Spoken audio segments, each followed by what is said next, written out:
Hello everyone, welcome to my channel. If you have not already subscribed to my channel, please do subscribe to my channel. Today's topic is about how to find missing sequence numbers using SAS. This topic is not about code but just how to approach a problem and solve a problem. Now let us try to understand this through an example here. In here we have some numbers starting from 4 and ending at 20.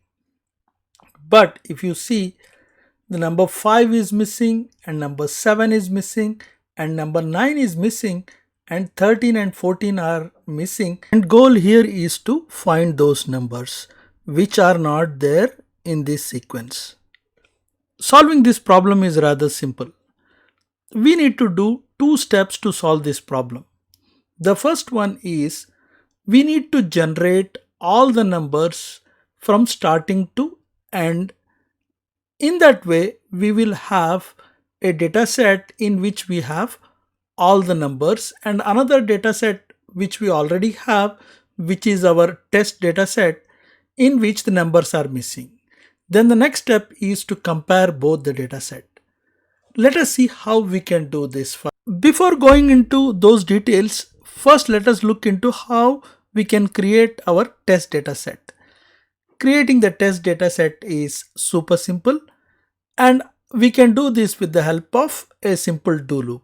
Here I am saying do var equal to 4 to 20, and then I am saying if var is in 5, 7, 9, 13, 14, then continue. Continue here means to skip those numbers. I have made a video on continue and leave statement in do loop, and the link for the same I will provide in the description below. And once we have skipped these numbers, and we are also doing an output here. In this way, we are generating our test data set. Now let us quickly run this test data set and do a proc print on this. Now here we can see that we have all our values starting from 4 to 20. And then we also have our output data set from 4 to 20, and we have the missing values about which we have discussed in the very beginning. Now let us try to go a little bit more further. Now how we can generate all the numbers in sequence, as we have discussed earlier, that would be our first step. How we can do this is also simple, but it needs two steps.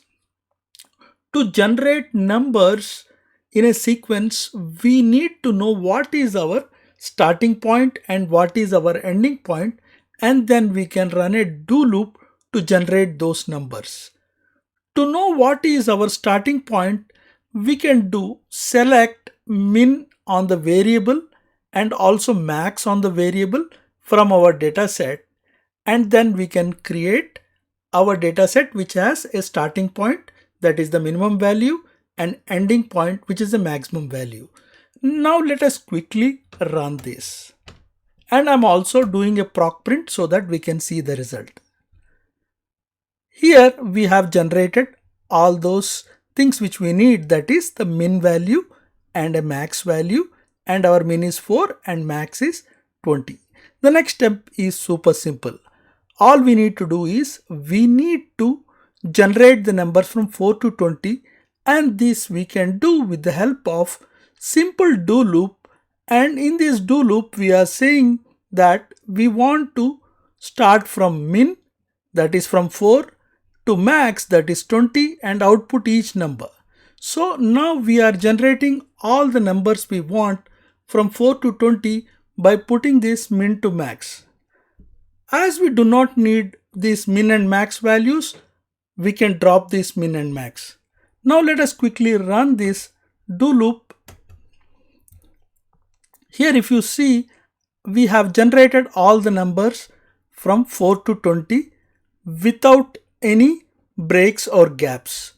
Now we are left with our final step. In the final step, all we need to do is we need to run query in this fashion.